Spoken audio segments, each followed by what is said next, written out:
Welcome back to the Pop Culture Abstract Podcast. This is Jay, and for episode 11, I talk with Daniel Poncedeleon. He's a prospect in the St. Louis Cardinals minor league system.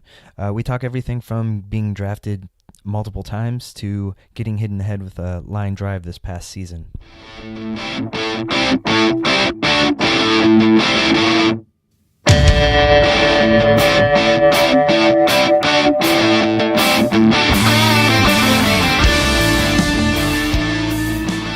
So first off, you said you were at the PAO conference. What exactly was that? It's Professional Athletes Outreach, and it's a ministry which holds it every year for the MLB and minor league players, and they also hold it for the NFL players. But these are two separate events. Yeah. Oh, that sounds very interesting. Yes. Okay, so since we're in the off-season, what's your typical off-season routine to get ready for the season? Typical off-season is, usually during the season I lose weight. So in the off-season, the goal is to gain back the weight plus a little extra to be above what I want to be at. And then as the season goes, I end up dropping into the right weight class that I feel comfortable playing in. So what's that typically at? Around 200, but this year, since I've had a pretty long off season, the goal I've bumped up the goals, and now the goal was 205, but I'm already approaching that. I'm at 202, so I think the next step is going to be 210 pounds, and we'll see how I feel there, but I think I'll feel all right. So is that a lot of weightlifting, or how exactly do you go about it? Yeah, I lift 4 days a week, and then 2 other days is a movement day. So I'm active 6 days at least a week. And another facet to it is I have to eat a lot of food. And people think, oh, that's great. But for us skinny guys, gaining weight is not easy. So I have to eat 3,500 to 3,600 calories a day. And that's not really easy for me to do. Wow, that's crazy. Yeah, so I'm snacking all the time on nuts and just stuff to get up my calorie input. Yeah. Let's go back. You're from California. Did you play any other sports growing up? Yes, I played basketball and football growing up. Okay, and so did you wait until high school to really focus on baseball, or did you play everything for as long as you possibly could? I played all 3 sports up until my junior year, and then that's when I stopped playing basketball because me and my dad started noticing like, hey, probably not going to go much further in basketball. Yeah. And then, but I played football and baseball my whole life growing up until my senior year, and that was my last year playing football. And that's when you were drafted by the Rays in the 24th round? Yes. And so what made you decide to pass on the Rays and go to Embry-Riddle? I actually went to Arizona. Arizona. High school. Okay. And I didn't think I was ready. Out of high school, all I knew was what a 4-seam was and a curveball. And it's not even the curveball grip I use today. It was just something that worked. Yeah. I didn't know what 2 seams were. I didn't know what a changeup was. I wasn't really, I was clueless. I was just kind of raw, one would say. Yeah. And the goal was always, before I even got drafted, was play 3 years in college, then get drafted, and then go play pro ball, because that was always seemed like the right thing to do. But me and my dad were both not really educated in the field of professional sports and all that. So it was like our first time both going through this situation. Right. And so did you have someone advising you at that point, or did you hold off on that until you were ready to get out of college? Yeah, we didn't have any advisors at that point. It was just me and my family just making the decisions. Okay, so then before you were done with college, you got drafted 2 more times, once by the Reds and once by the Cubs, and it was pretty much the same decision then, both times? With the Reds, yes. That was out of my sophomore year, which was at junior college, Cypress. And, we weren't really set. There was teams like offering money here and there, and me and my dad both thought, maybe it wasn't the right amount. So we told them, we don't really care to be drafted, but I think the Reds end up drafting me just in case, to see if I would accept something they had offered at me.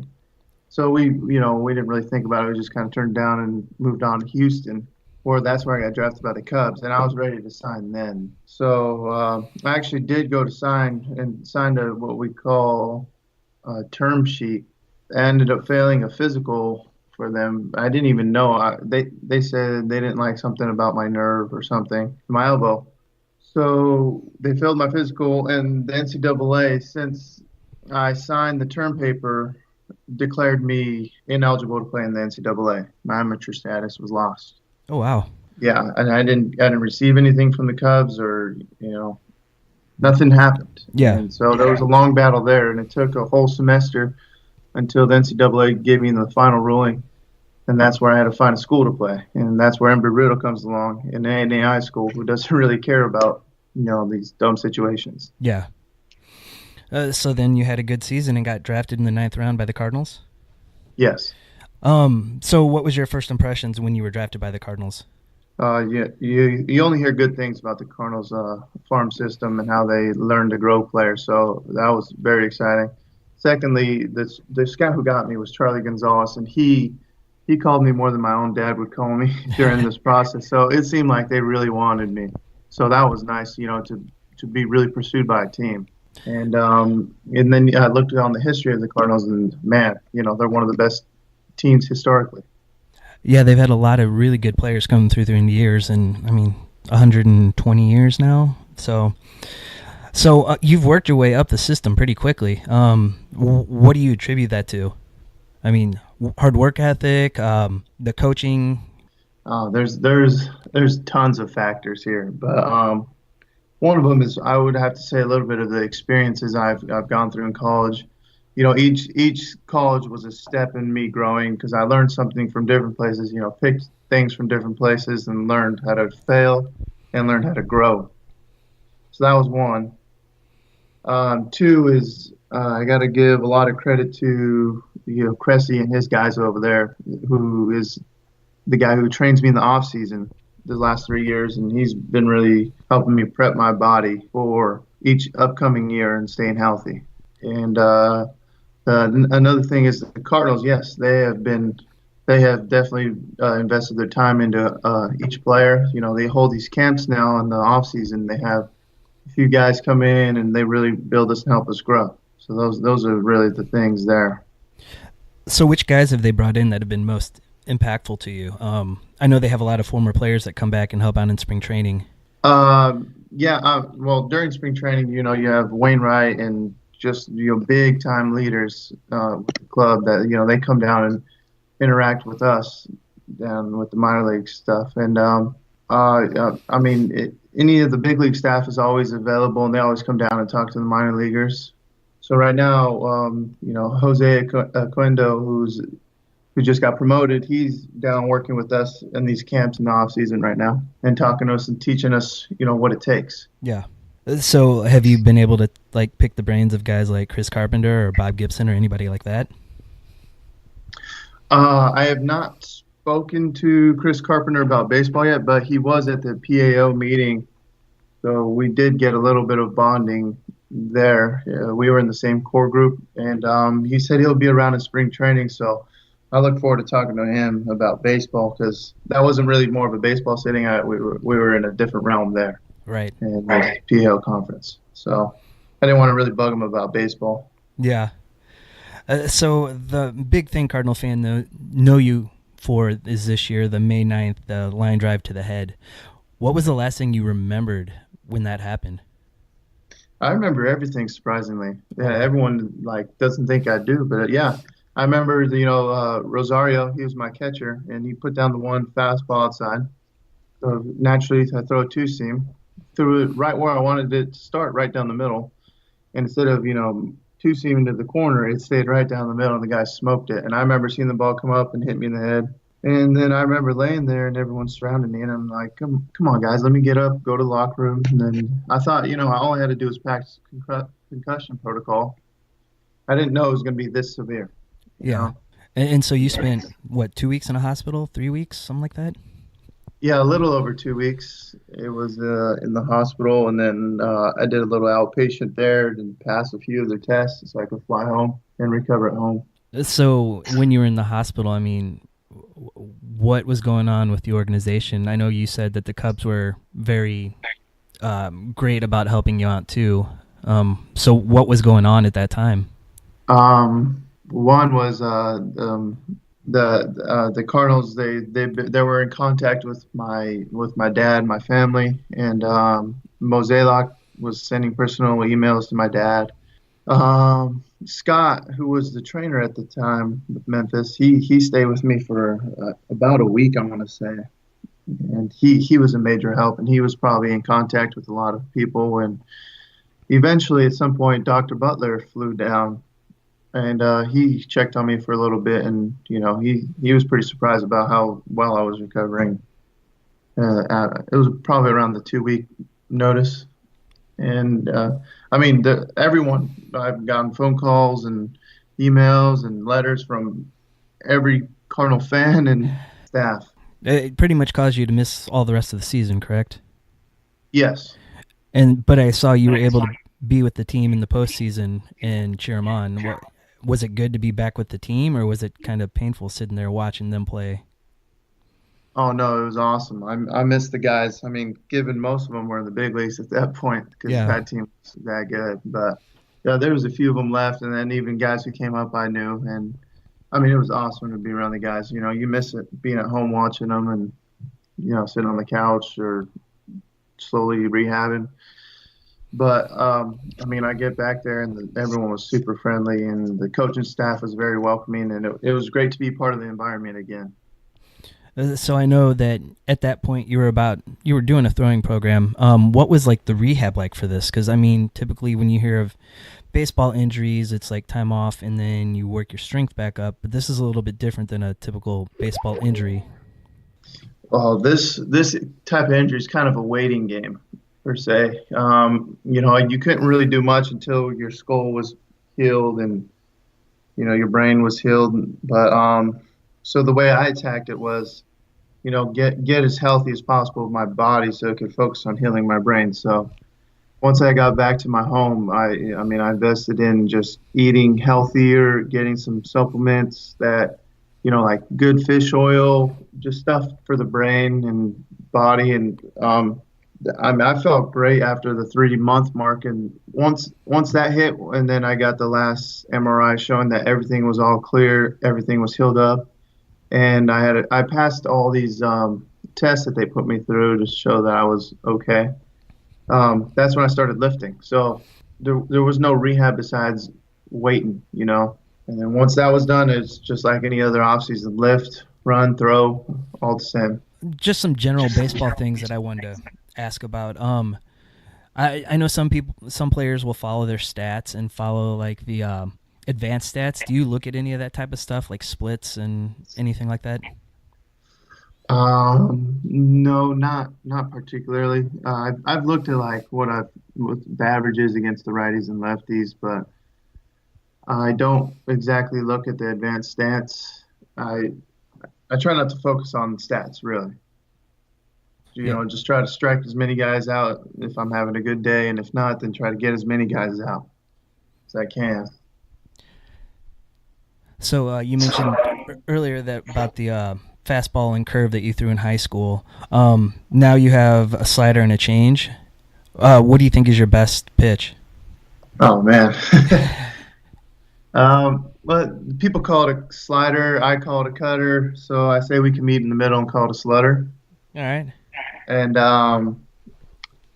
that's one of my favorite pitches to throw. My favorite combo is a two seam and a cutter. They're same plane. They break opposite ways, come out of the hand the same way, look identical.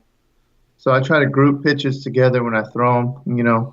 If I'm throwing four seams more that day, then you'll see a few more curveballs. They kind of have the same type of spin, rotation, and come out the same slot, I guess. Yeah. I know the Cardinals used to preach the sinker a lot.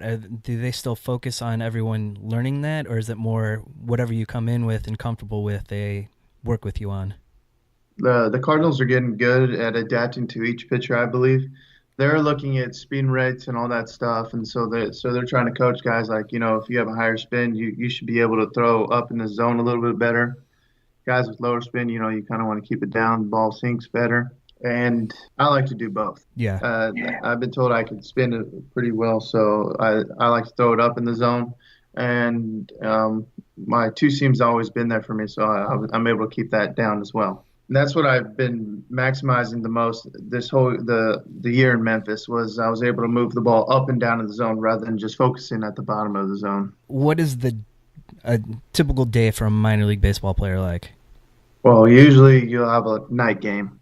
So you get up, and depending on who you are, you have time to kill before you get to the field. So for me, it would be, you get up, do a little reading, then I try to eat a pretty big breakfast, get some good energy in you, and then just kind of relax for a bit. And then once I head to the field, I'll try to get there a little earlier so I can get. I usually, as a starting pitcher, you have a different schedule.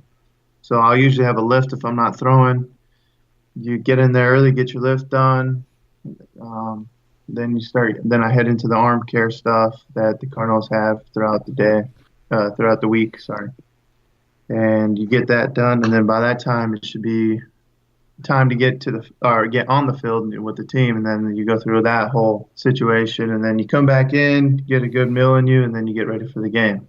And then usually it's like 10 when you're done. And do you just usually go home and repeat, or yeah, usually you have a post game meal, so you'll eat that, and then go home, probably turn on some Netflix or something, and hang out until you fall asleep. That's usually probably around 12 o'clock, depending on how far you are from the field, and what else you need to get done that day. So you get a lot of binge watching in? A lot of what? Binge watching TV shows?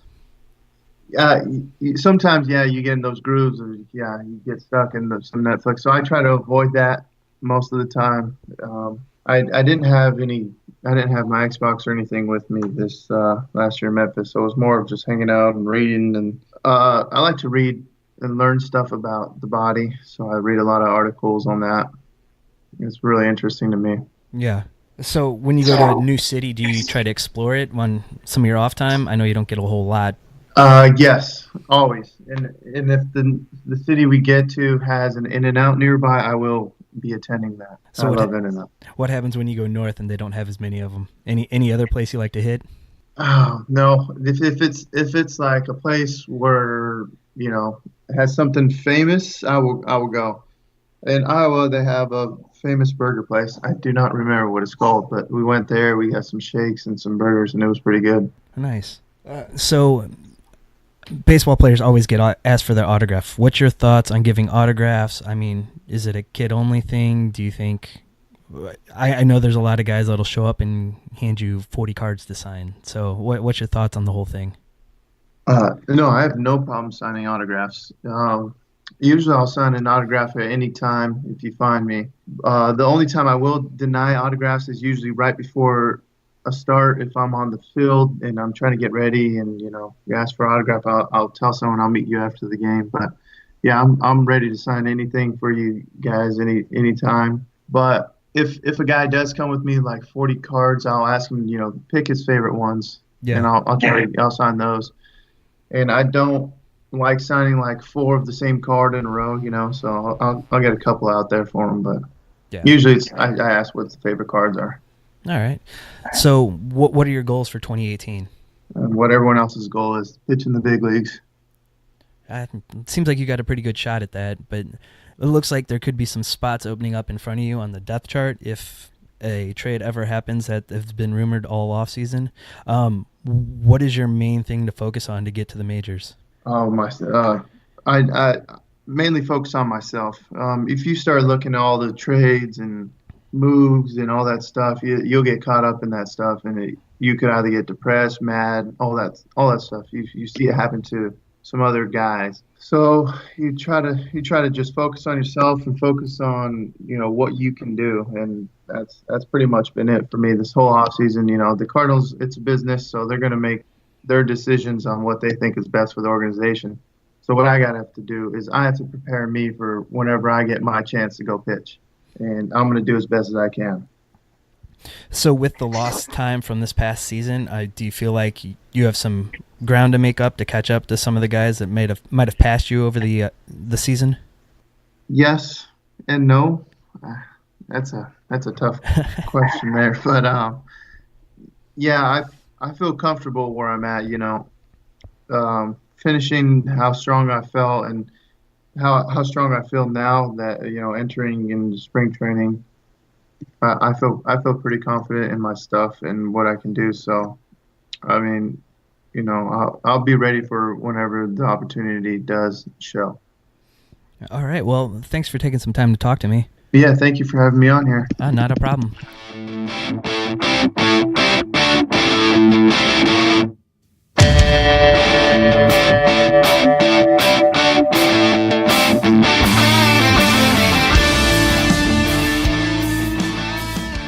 All right, before the standard intro, I just wanted to run over a couple things that are changing on the website. The podcast will probably be changing a little bit. I'm going to be adding a few new shows, and it's all going to be going back to the Nerdcast website. The website is nyrdcast.com. Until then, you can keep going to either site to find the podcast and anything I'm writing, and hopefully in the next week or so, I'll be able to give you some more details. Please go to popcultureabstract.com to check out my writing, the social media links, and links to Google Play and iTunes so you can subscribe to the show and rate and review us. A few other links to check out, ijov.net, the Inside Joke Outside Voice Podcast Network. You'll find other great podcasts there. Also check out Podcast Land. They do a monthly voting for Podcast of the Month, and you can search for Pop Culture Abstract there and vote for it. You get 5 votes a month. The intro music was Social Damage by the band The Euclids. This week's music is from Seth Anderson, and it's a song Cityscapes, recorded live at the Bridge City Sessions.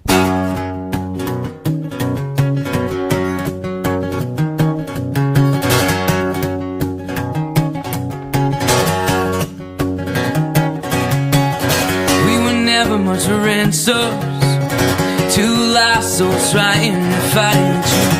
Never gave a shit, it wasn't about that. Couldn't pretend you caring felt like last point of view. You believe in me, could you believe in you? Could we believe in more than these four walls? Scream me, get the fuck out, get out on the streets. Get out of this city, get out of this scene to be the things we see in our dreams. Let go, try to forget everything.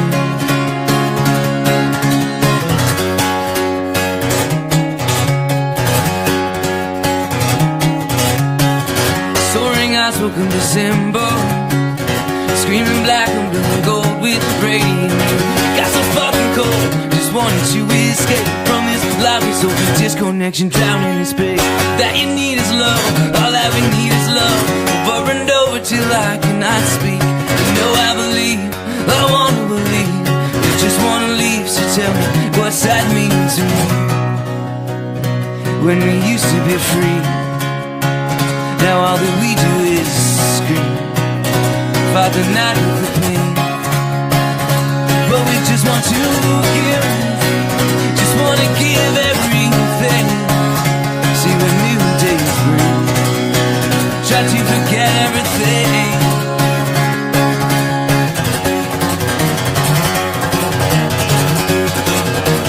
One, two, three, four.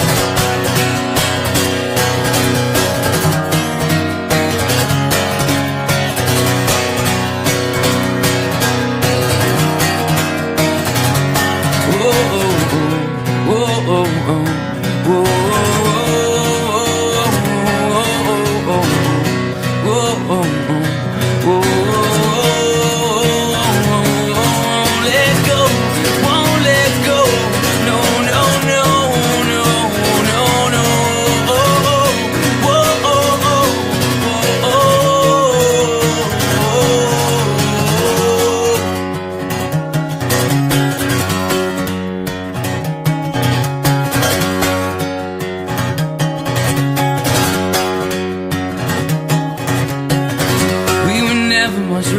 souls, two lost souls trying to find the truth. We were never much for souls, two lost souls trying to find the truth.